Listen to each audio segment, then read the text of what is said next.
The Anaconda. A huge, aggressive, voracious swamp monster. A cunning ambush killer, always ready to crush its next victim to death.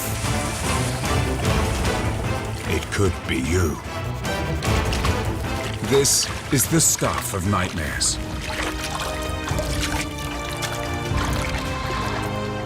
A silent killer with over 6 meters of sheer muscle power, as thick as a car tire. But is this the real Anaconda?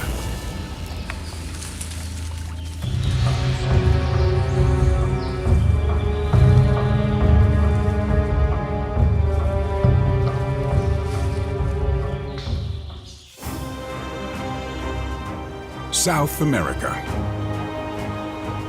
The Caribbean nation of Guyana on the northeast coast boasts one of the largest unspoiled stretches of rainforest on the continent. Home to a huge, almost legendary reptile. The biggest and heaviest snake on Earth, the green anaconda. Its enormous size and grisly killer habits have given it a bad reputation. The floodplains, swamps, and rivers east of the Andes are its home, and water its element. But its secretive ways mean this silent killer remains an enigma. Anacondas kill by literally squeezing the life out of their victims. This deadly embrace is the strongest known on Earth. It's like 9 people standing on your chest. It may be an horrific way to die, but for this scaly predator, the technique is a success. Constriction is one of the oldest hunting methods among snakes. It's made the anaconda a winner for at least 20 million years, including today. An enormous monster lives right among the people of Georgetown, and they have no idea it's there. It seems unlikely such large creatures could remain unnoticed, but anacondas have found secret sanctuaries in the urban jungle. Water ditches are a convenient hangout.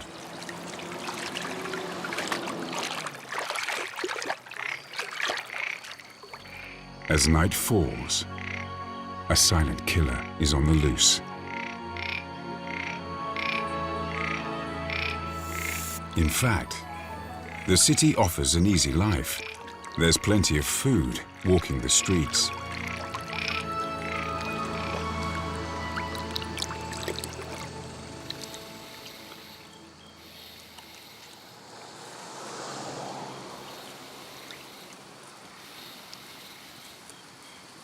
A dog is just the right size for a snack. You just have to know where to find it. Anacondas may have a trick to seek prey even in the dark. It's thought they can sense their body heat. Almost every organism has its own heat signature. Although a snake wouldn't see a picture like that of a thermal camera, it could enable it to target victims accurately. Under the cover of darkness, the anaconda's deadly activities go widely unnoticed by its human neighbors. And the menu is by no means restricted to our canine friends. The good thing about living near people is their livestock. Snakes lost their legs in the course of evolution millions of years ago. But for these smooth assassins, it's no disadvantage.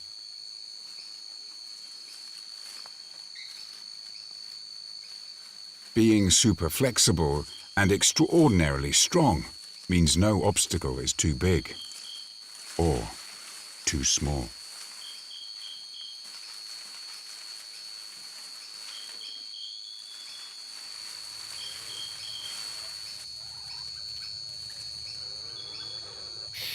Testing the air with its forked tongue, the predator seeks out its prey.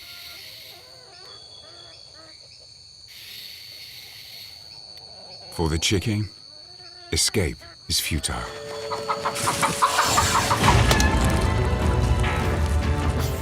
The struggle is brief as the anaconda's body winds itself around the hapless bird.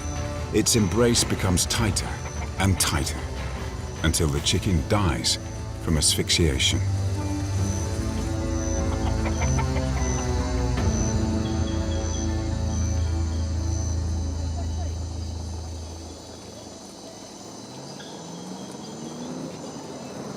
City life even offers a few comfortable, if risky, niches to warm up.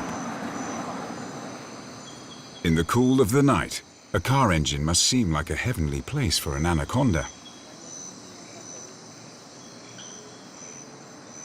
Anacondas love the warmth. Around 28 to 35 degrees Celsius is ideal. They tolerate a little less at night, but still, a warm niche is like a magnet for them.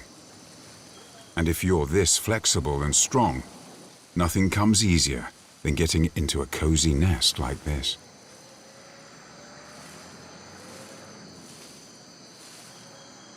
It could prove a nasty surprise for its human owner.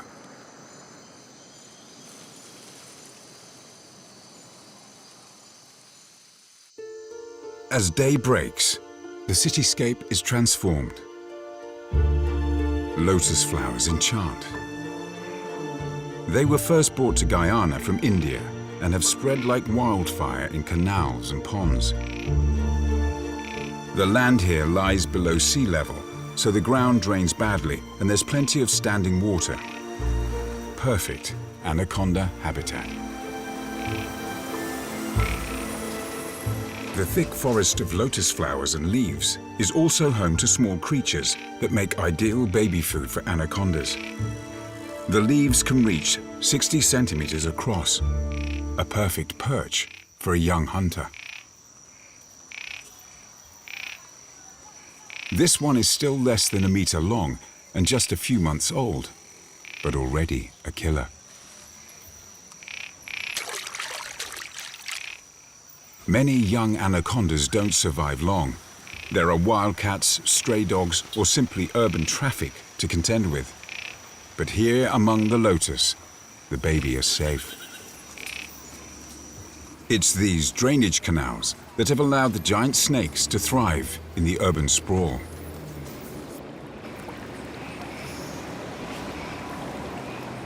Swamps and marshes used to cover this land. But over the last centuries, humans have turned swamp into solid ground, land that was traditionally the anaconda's realm. Because it's low-lying, it's exposed to the relentless attack of the sea. An extensive protective wall had to be built to replace a natural buffer, coastal mangroves. Before humans moved in, a sturdy belt of mangroves lined the fragile coastline, shielding it from the sea's merciless assault. Their tangled roots anchor the trees, trap soil, and break the power of the waves, so the coastline is safe and stable. Surviving where land and sea meet, they've had to find ingenious ways of reproducing. Red mangrove seeds begin to germinate while still attached to the tree. They're also buoyant and can be dispersed widely by the water. Eventually, the seed changes its density to float vertically, ready to root itself in the coastal mud and grow. There are usually only 3 or 4 different tree species here, but they support one of the most productive and complex ecosystems on Earth.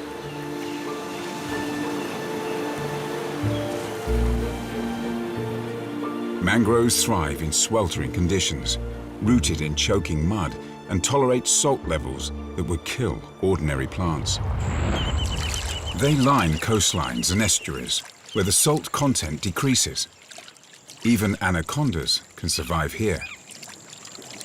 We tend to think of anacondas lurking in inland swamps, yet here they are, right in the thick of the tangled mangrove roots, where the river meets the sea. Everyone here has to be exceptionally tolerant to an ever-changing environment. Twice a day, the tide floods the mangroves, then leaves them high and dry. It triggers a changing of the guards. A different set of animals now emerges. Crabs come out of hiding and patrol the routes. A young spectacled caiman squelches through the mud looking for food. Unaware, he's being watched.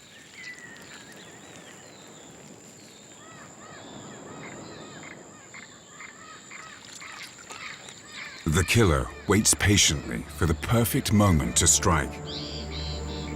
An anaconda's hunting success depends on split-second timing and speed.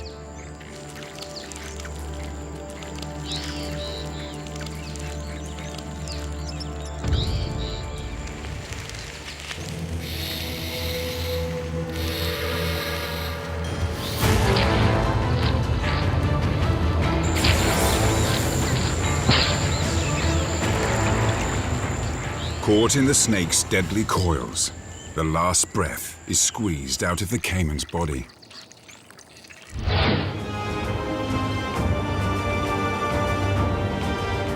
Where mangroves have given way to the unquenchable human thirst for terra firma, a new landscape emerges: sugarcane plantations. It's a different sort of forest, with a different bunch of residents.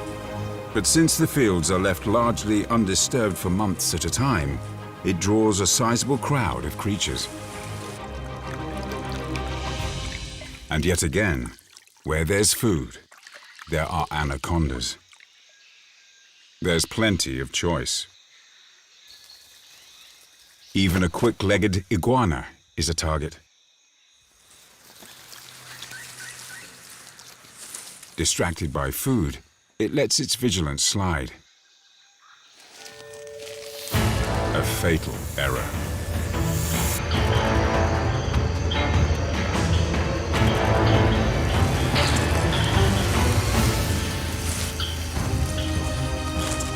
Death comes quickly, but eating the prize is a slow affair.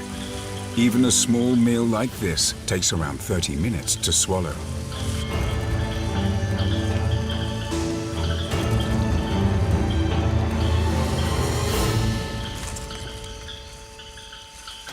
But life in the fields is a double-edged sword for the anaconda. During harvest time, everything changes. The fields are set on fire to burn dry leaves and flush out unwanted critters.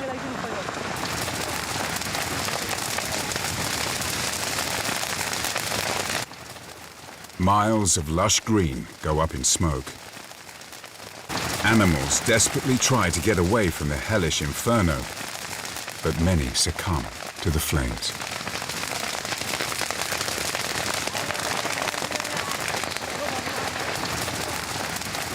The anaconda's cumbersome bodies are sluggish and awkward on land, too slow to escape the fire.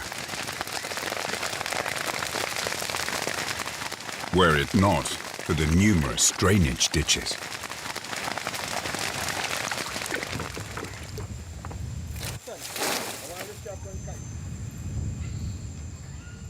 They can sit out the blaze, safe in their water world.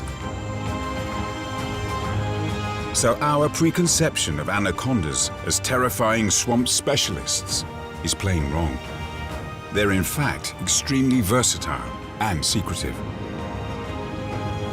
Even in the anaconda's traditional home ranges on the savanna, the extremes of wet and dry seasons force them to be adaptable. During the wet season, the savanna is flooded and lush, supporting a rich diversity of life. Giant Amazon water lilies dot the water. They are native to the shallow waters of the Amazon basin and boast dramatic flowers 40 centimeters across. Although the leaves are delicate, they can easily support this young 20-kilo anaconda.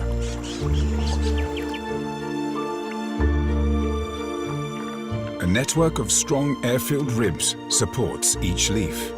They can carry weights of 45 kilos. Tough, pointy spikes keep fish at bay. It's a perfect perch. The skittish youngster can disappear into the water at a moment's notice.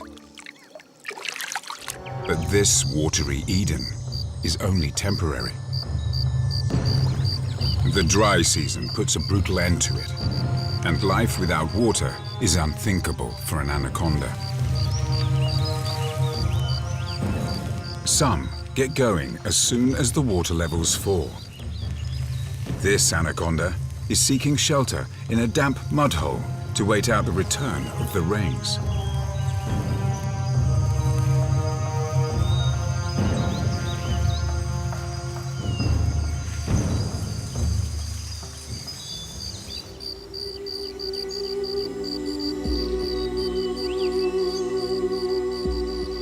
Others leave the parched heat in search of water.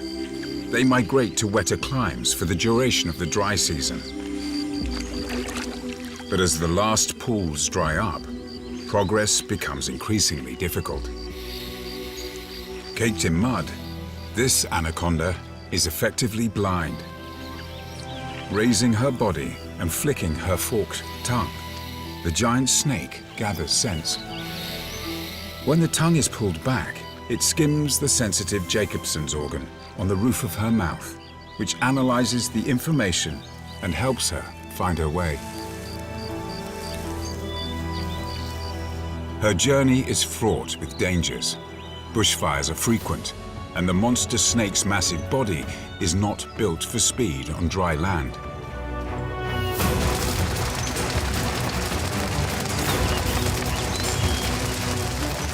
Her situation is precarious.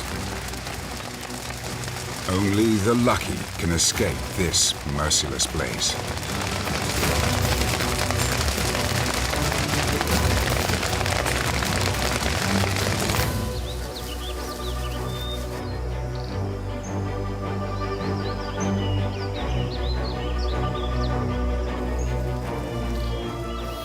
But despite the serious hurdles in her way, this anaconda is rewarded for her efforts. She finally finds relief in a permanent waterhole. She's found a place to survive the dry season. But when the rains return, she'll find her way back to the newly flooded savanna.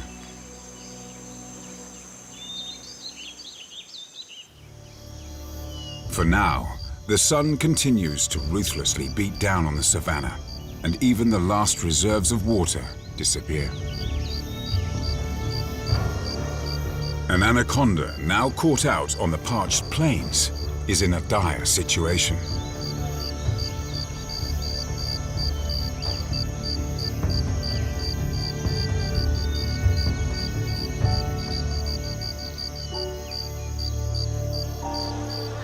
The largest anacondas are slow and sluggish on land.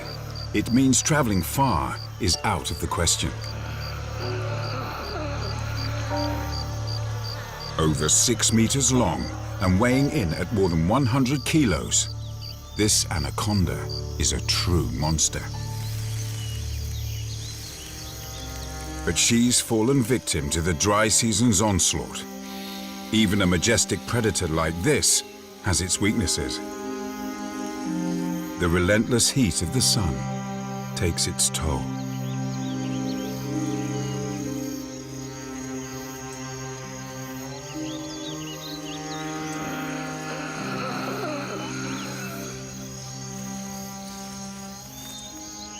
But could this anaconda's own colossal size have helped seal her fate? A huge feast like this soon attracts visitors.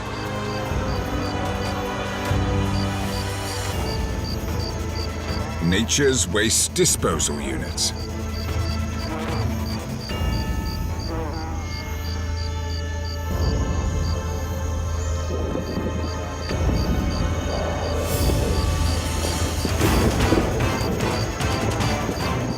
As they squabble over the best bits and pick away the flesh, they expose what may have been the giant snake's downfall.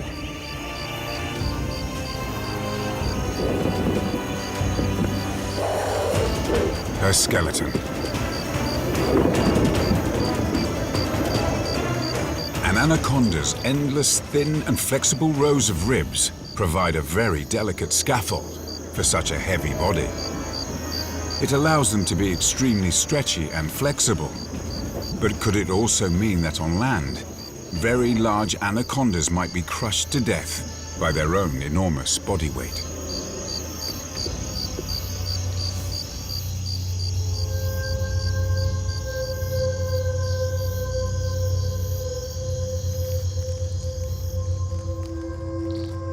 The anaconda's lungs and vital organs stretch along almost a quarter of her length. So, could a heavy body make breathing virtually impossible? In other words, do very large anacondas need to live in permanent water to support their hefty bodies? Could water availability limit an anaconda's size? In fact, the largest anacondas don't live on the savanna with its tough seasonal climate. They live in the rivers dissecting the rainforest, where they're not dictated to by the seasons. These massive animals need water that's just right, enough to support their heavy bodies, and accessible riverbanks to bask in the sun.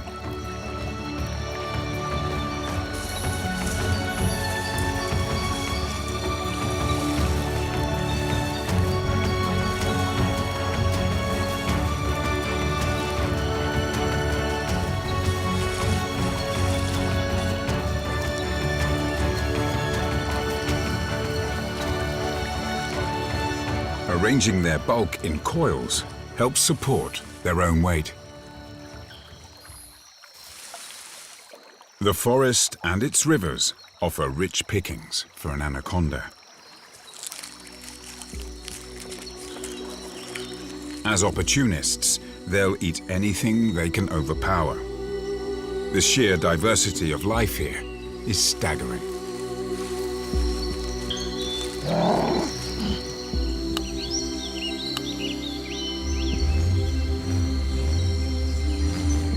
Including competitors.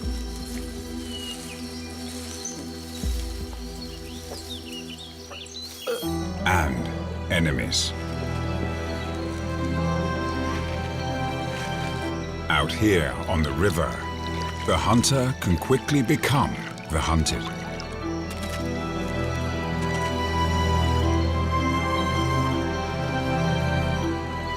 Even a predator as mighty as the anaconda has to keep her wits about her, whether on dry land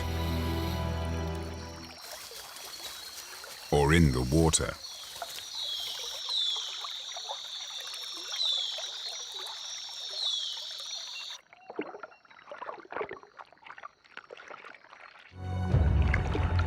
The rivers are filled with fish of all colors and sizes. They can also be on an anaconda's menu.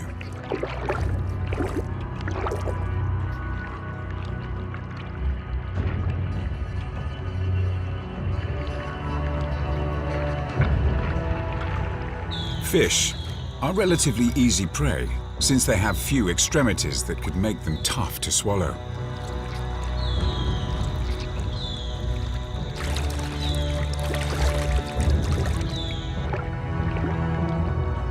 But the water is far from a one-sided hunting ground.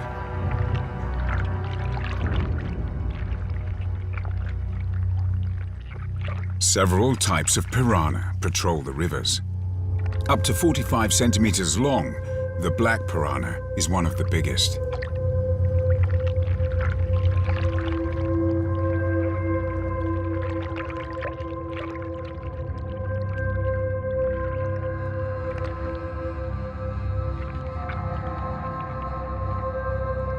But the real danger lurks below. A red-tailed catfish stalks the murky waters looking for prey. Up to 1.5 meters in length and weighing in at around 50 kilos, it's a force to be reckoned with. It's not a fussy eater. Both live and dead fish are welcome snacks. Anything that dares to swim by is gobbled up.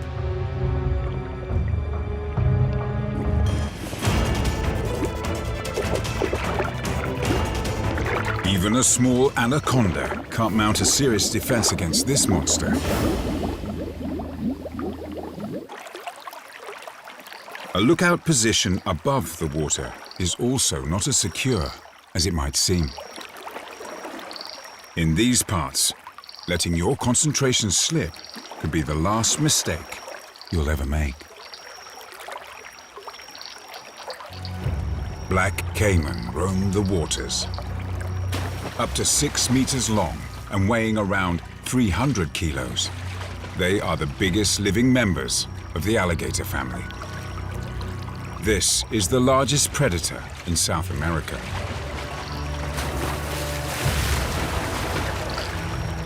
Guyana boasts one of the biggest populations of large black caiman, over 3.5 meters in length. There is a strict hierarchy at work. The bigger the caiman, the higher the rank.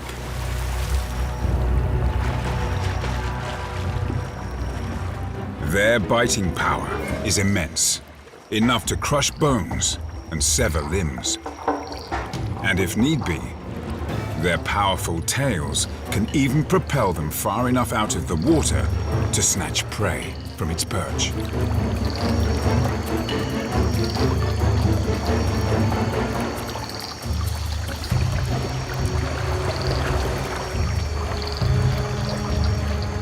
Strong, armored skin protects their backs from attack. Black caiman are built like reinforced submarines, formidable, tough, and well-armed.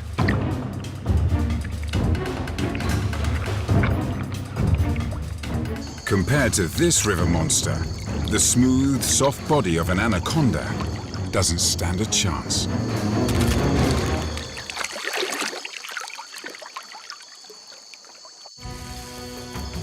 The anaconda's jaws are lined with more than 100 rows of needle-like, backward-facing teeth, designed to strike and keep hold of prey long enough to put its deadly coils to use. The black caiman's teeth, on the other hand, are strong crushing and ripping tools, perfect for hunting and killing mammals like capybaras.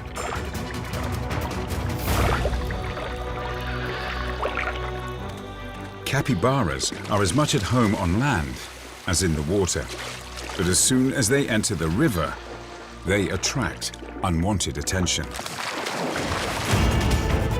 With enormous power and lightning speed, the black caiman snatches its victim.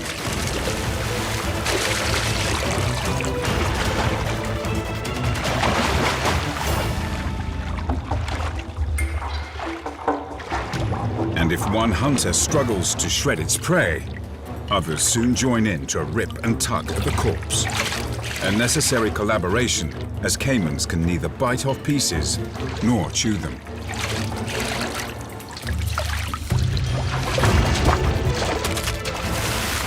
Rolling their muscle-packed bodies soon tears even the toughest hide into manageable chunks.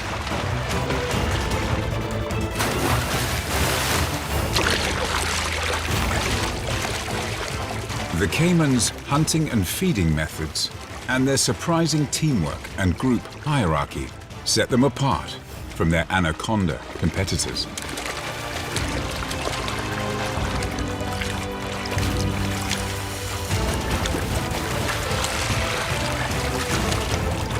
It may seem like a free-for-all, but there are strict rules.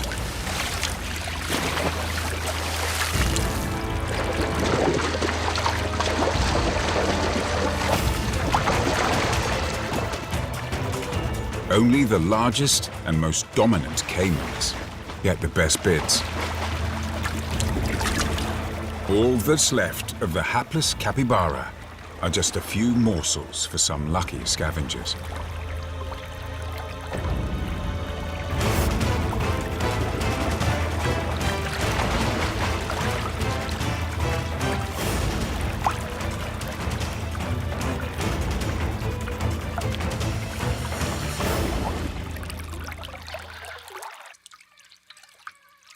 The anaconda is a completely different hunter.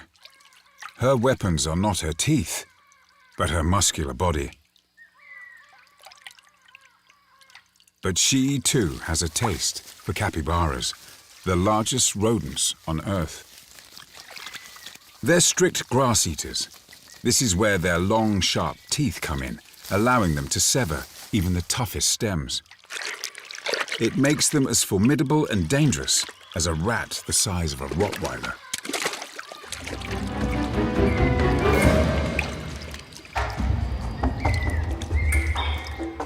Capybaras spend much of their time in water, so they're excellent swimmers and can dive for long periods. But anacondas always approach with stealth. Once caught, there's little the capybara can do to get away. Even its teeth are useless weapons now.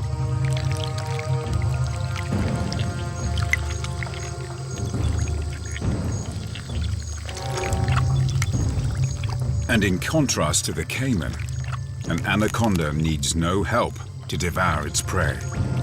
Sharing is unheard of.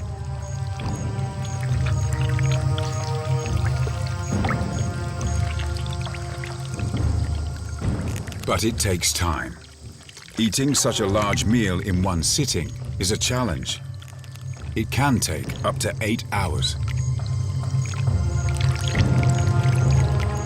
Still, it's worth the effort.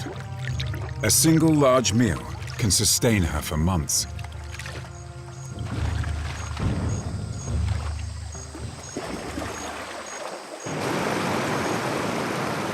Guyana is aptly named. It means land of many waters and reflects the dense network of large and small rivers. From the highest points, they plunge 2,800 meters down towards the Atlantic in a dizzying array of waterfalls and rapids. Black caimans don't venture beyond the falls, but there are no barriers for the anaconda. The pools are rich in fish and attract other predators too, giant otters. These 2-meter fish specialists aren't put off by the rapids. Even the clumsy youngsters' efforts are crowned with success.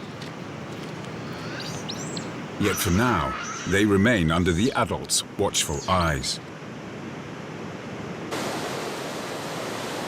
And since the black caiman is absent, this is where the smaller and less powerful spectacled caiman thrives. It still grows to over 2 meters in length and is not to be trifled with. This is their hunting ground. Catfish, pacu, and piranha populate the rapids. The hunters just have to wait until a careless fish comes within striking range.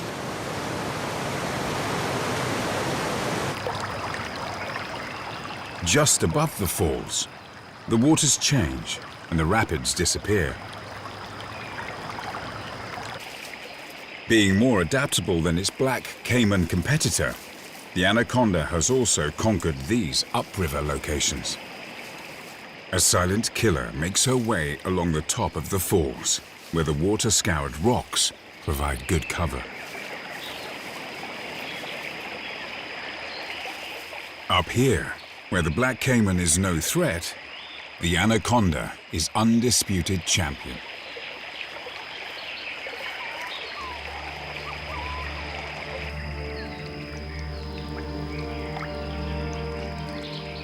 A showdown between two ancient killers.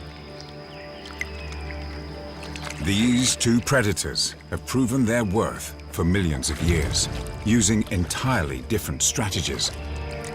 The anaconda's thin-skinned and agile flexibility versus the caiman's tough body armor and brute strength. The versatile anaconda also has relatives living in the forest alongside the river. The boa constrictor is one of them. It's much more aggressive and will strike at anything deemed a threat. It attacks with such speed that the action can only be captured in slow motion. It might seem small compared to its massive cousin, But the boa constrictor is a large, heavy-bodied snake. Big ones can weigh in at 27 kilos, a formidable predator.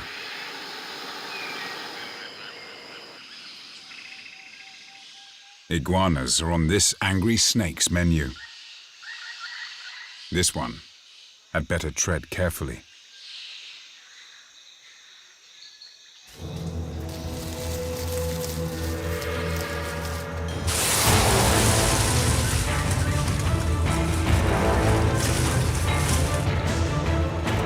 Just like the anaconda, the boa kills by constriction, usually on the forest floor. And there are other constrictors here. They live 30 or even 60 meters above ground, high up in the forest canopy.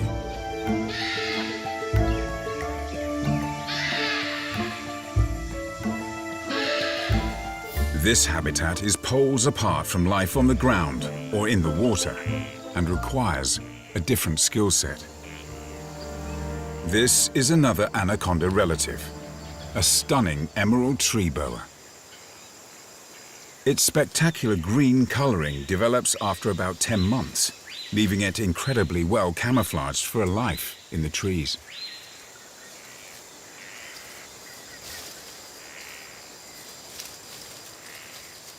Its body is like a single 2-meter-long muscle and allows it to effortlessly glide between branches.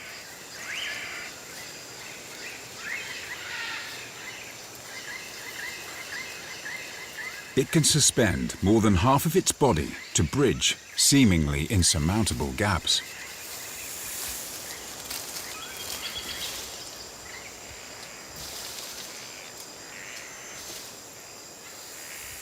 The emerald tree boa seeks out its prey through scent, as well as by sensing body heat. The thermal receptors are clearly visible around its jaws. It means the killer can strike with pinpoint accuracy. Just like its relatives, it swallows its prey whole. But because its metabolism is extremely slow, it needs to feed much less frequently. Once every few months is enough.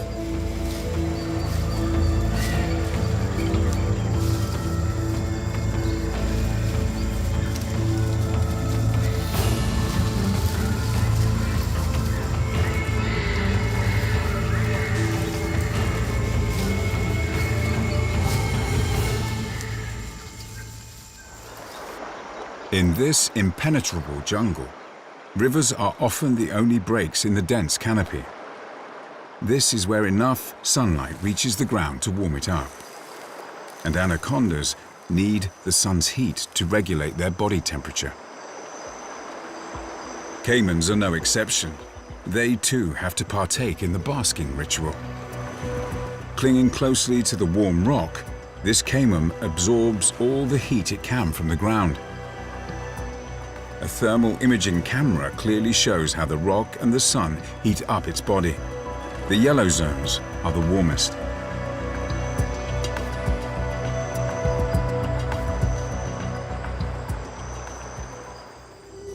For anacondas that don't live near the large rivers, but further in the forest, the permanent shade on the ground poses a serious problem.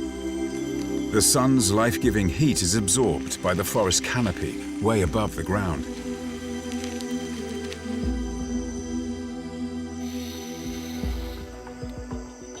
The forest has a layered canopy with very tall trees reaching up to 60 meters and 15 to 45 meter high trees below. So very little light filters through to the ground. There are few places for an anaconda to warm up. Most of the time, the only way to get to the light and warmth is up.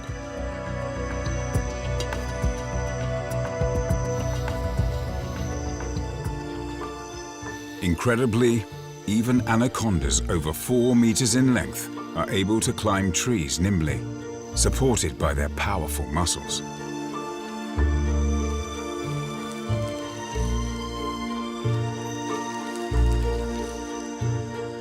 Up in the canopy, temperatures are a sweltering 35 to 40 degrees Celsius. The giant snake can now bask in the sun until it has reached its perfect body temperature. It can take hours because its body is slow to heat up. The giant snake is ready for action, around 30 degrees.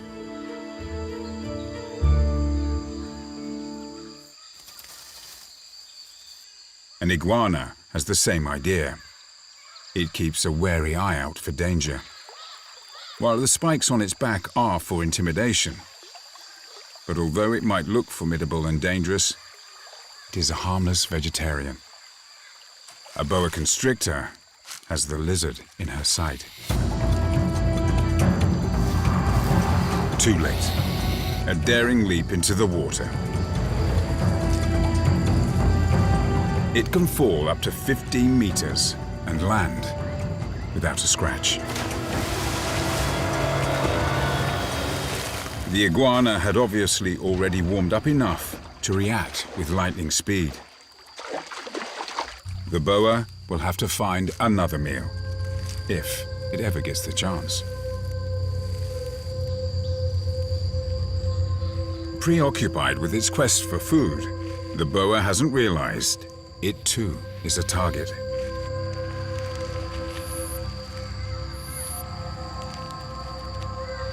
Anacondas have a taste for snakes. Nothing's off the menu.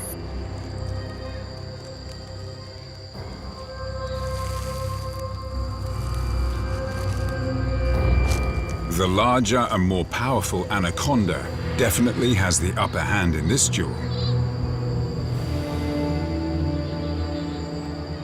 But swallowing a large snake up in the trees is anything but easy. With surprising agility and strength, the massive anaconda battles to keep control. But once caught in her hooked teeth, her meal is moving neither in nor out. Success at last. The meal is lost, but at least her jaws are free. In spite of their killer reputation, anacondas are not very aggressive. In fact, the biggest ones are the most peaceful. Some are reputed to be about 8 meters long. It seems that as an anaconda gets bigger, its confidence also grows. It no longer needs to be aggressive to intimidate enemies. At this size, she has nothing to fear.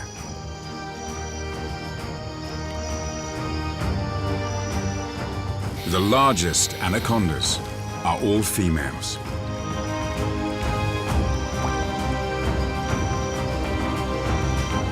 Males reach no more than 3 meters in length. And the only time they all meet is during the mating season, where males are thought to follow pheromone trails to track down a female. Up to 13 males can join a single female in spectacular mating balls.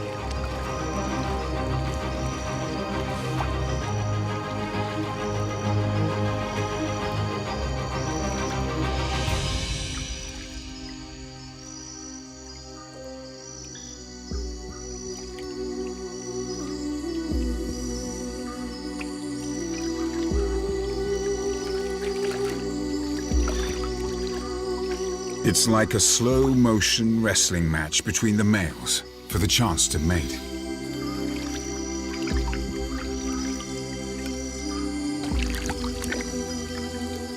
They'll stay like this for around 4 weeks.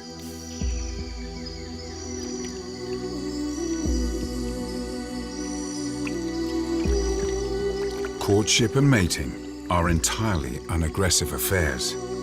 Patience and persistence are what count here.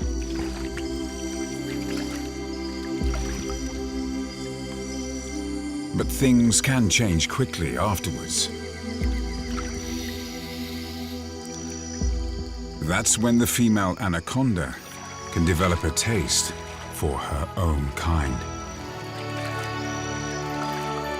She might devour one of her unlucky suitors, with good reason. She won't feed at all during the 7-month gestation period and lose up to 35% of her body weight. So a quick, low-risk snack following mating could be a last chance to bulk up before the long fasting period ahead.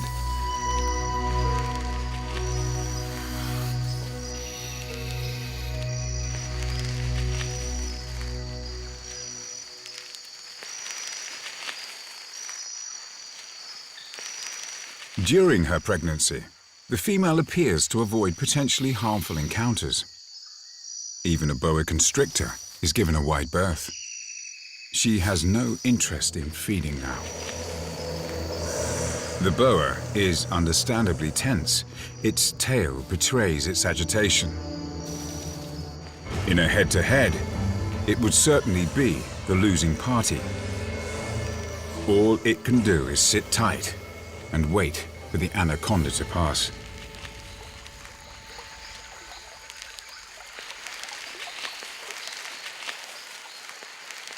Along the riverbanks of Guyana's miles of virgin rainforest, female anacondas sometimes get together and bask in the sun en masse.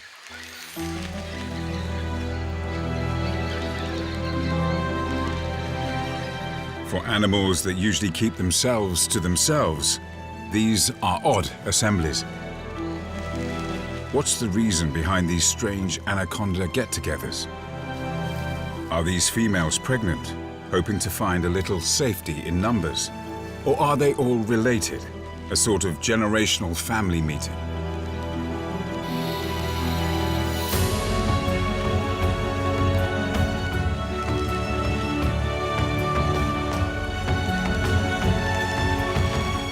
Social living is not something we usually associate with these monster snakes, but then, the anaconda has proven to be a mysterious creature that continues to pose conundrums and yield surprises. A giant reptile that terrifies and enthralls in equal measures.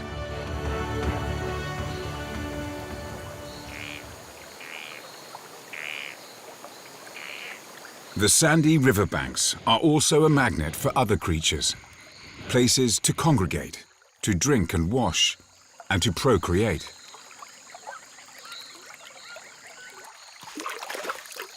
Other ancient creatures haul themselves from the water, giant South American turtles.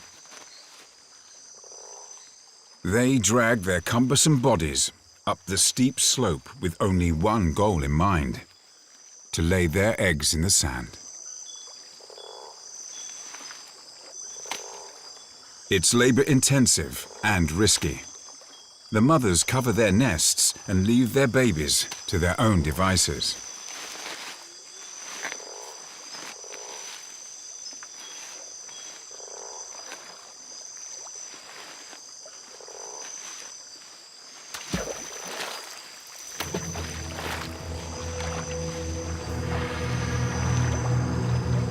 But there are thieves about.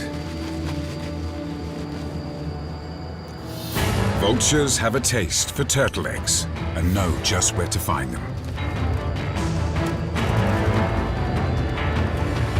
A wasted effort for a mother turtle and a mini tragedy for the babies that will never see the light of day.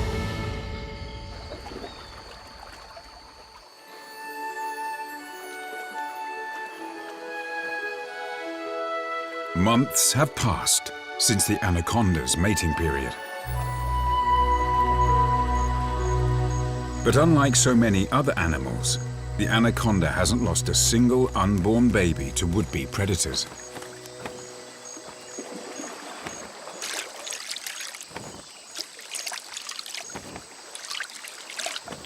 The anaconda is different to most reptiles.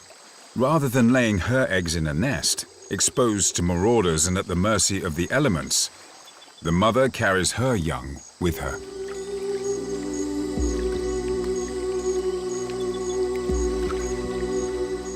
Now, 7 months on, it is time for her babies to emerge.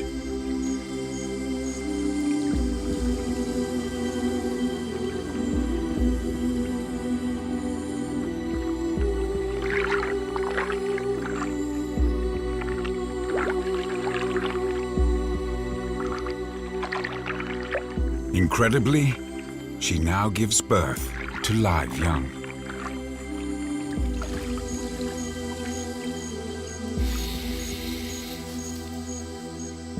There could be over 80 of them, each measuring around 1 meter in length. Perfect miniature replicas of their giant mother. The babies are born ready to look after themselves. Despite their mother's cannibalistic tendencies, they stay near her for some time without running the risk of becoming her next meal. It seems the Anaconda does all it can to give her young the best start in life. Far from being the primitive swamp monster of our imagination, the Anaconda appears to be a very conscious, caring, and clever giant. A survivor from another age whose winning design has allowed her to triumph, even in the face of extreme adversity.